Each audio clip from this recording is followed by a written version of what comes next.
Hey traders, it's Stephen Brooks, and today we're going to be talking about a secret reason to rally. And maybe I should have rephrased this a little bit different, and maybe I should have rephrased it to a secret reason to not be so bearish. So let me understand what's going on, okay? As we know, this country, the United States, the GDP and the economic activity in the United States is based off of one thing and one thing only. It is based on the consumer, right?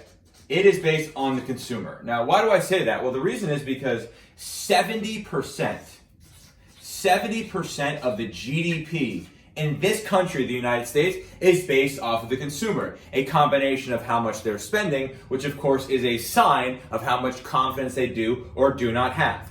So again, 70% of the GDP in this country is based on the consumer. So of course there's 30% in there that's based off of other stuff, but again, 70% is the bulk of it. So that's basically the big driver of economic activity and of course, consumer sentiment and of course, GDP. So what's going on right now that gives me a little bit more confidence not to be so bearish? Well, again, it's all about the consumer. So let's talk about the consumer last year in 2019. In 2019, especially in the second half of the year, those who were able to view data objectively would tell you that the economy we saw last year, and again specifically in the second half of 2019, was the best economy we've seen in the United States since the post-World War II kind of economy type of thing. So, how do I know that? Why do I think that? Well, we had the lowest unemployment rates on record. We had the highest labor force participation rates on record. And for the first time in 40 years, the bottom 10% of income earners had a greater increase in their salary as compared to the top 1%.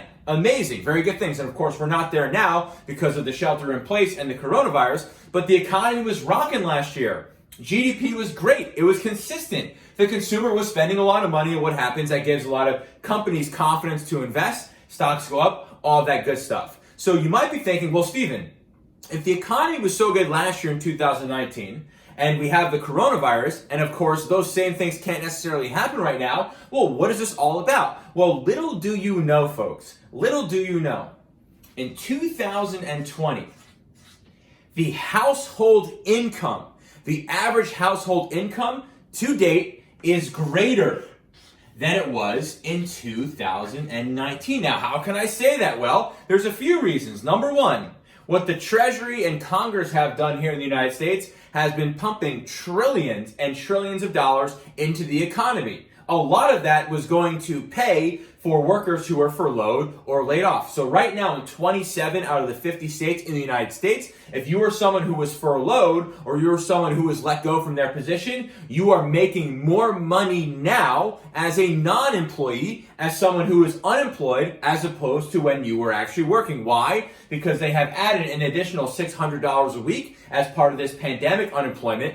So if you have greater than 50% of the states in the United States where those who are not working are actually making more money, well, of course, that's going to help. So the average household income right now in 2020 is greater than it was in 2019. Again, 2019 was the best economy we've seen in 50 years. 2020, of course, is not. But if the average household income this year is greater than it was in 2019, well, that could give us a lot of signals as to why maybe the market is rallying a little bit right now, why it's not selling off so much. Yes, I understand if you watch the news, you watch television, you read all these articles online, they are painting some serious doom and gloom. At some point, they're not going to be able to do that because the data no longer supports that, but they're painting a lot of doom and gloom. But what the market is telling us is, well, Jesus, it ain't so bad. One of the reasons might be because, again, if we know for sure, which we do, that the average household income in 2020 is currently greater than it was in 2019, or at least to this point in 2019,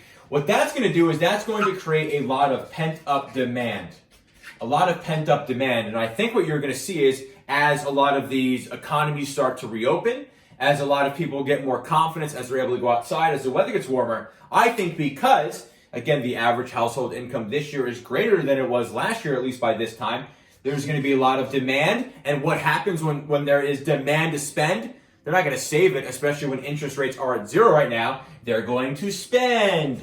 And what happens when they spend? GDP goes up. People are happy. People are spending. Companies have more confidence that they can go ahead and hire back some of the people that have been furloughed or laid off, and things are looking pretty good. So I'm not saying this is a reason why we're never going to sell off ever again. I'm not saying that we're just going to rally from here and that's it. I'm not saying we're going to sell off, but what I am saying is, look, this makes me way less bearish. Because again, it's true that at this point this year, the average household income is greater than it was by this point last year. And by the way, this point last year was the greatest economy we ever saw.